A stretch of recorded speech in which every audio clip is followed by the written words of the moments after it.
બેઠકમાંની મુખ્યમંત્રીશ્રીના અધ્યક્ષતાને મળી આમાં ખૂબ ચર્ચાઓ થઈ છે. પેટ્રોલ ડીઝલની પણ ચર્ચા થઈ છે. ચીફ સેક્રેટરીએ પણ તમારા ઇનપુટ આપ્યા છે.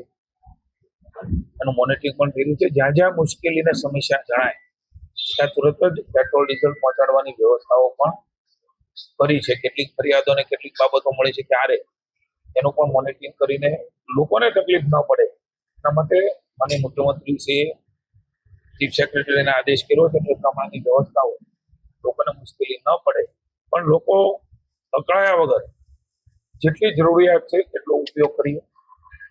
સંગ્રહખોરી ન થાય, ચિંતા કરવાની આવશ્યકતા નથી. કેન્દ્રની સરકાર અને રાજ્યની સરકાર એ આપણા સૌ માટે કામ કરી રહી છે. એક સાથે ડિમાન્ડ વધે, એક સાથે લેવા નીકળે ત્યારે પ્રશ્ન એ ચોક્કસ થતો હોય.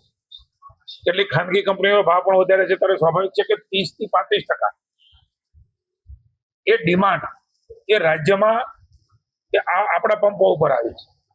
એ બધાને એક સાથે પહોંચાડવા માટે તંત્ર એ તમામ પ્રકારની વ્યવસ્થા કરી રહ્યું છે. મારી વિનંતી છે ક્યાંય પણ અફવામાં આવ્યા વગર કોઈ એક જગ્યાએ મેં કીધું 35-40% ડિમાન્ડ વધી ગઈ તો કોઈ એક પંપે ઓછું થયું હોય તો એને કદાચ નાની મોટી જાળવણી માટે વ્યવસ્થા કરી. એનો અર્થ એવો નથી કે રાજ્ય આખામાં આ સ્થિતિ છે પહોંચી વળવા માટે જેને રાજ્ય સરકાર એ પૂરા પ્રયત્ન કરી રહી છે. પણ મૂળ વાત 35 થી 40%ની ડિમાન્ડ ઓન રેકર્ડ એ વધી છે.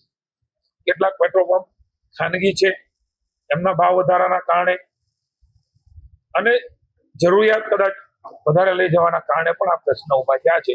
ક્યાંય પણ ગભરાટ વગર મારી વિનંતી છે કે આ સ્થિતિમાંથી સાથે મળીને બહાર નીકળવાનું, સહયોગ કરીને બહાર નીકળવાનું છે અને સૌ સાથે મળી છે તો બધી ચેલેન્જીસને આપણે પૂરી કરી શકીશું.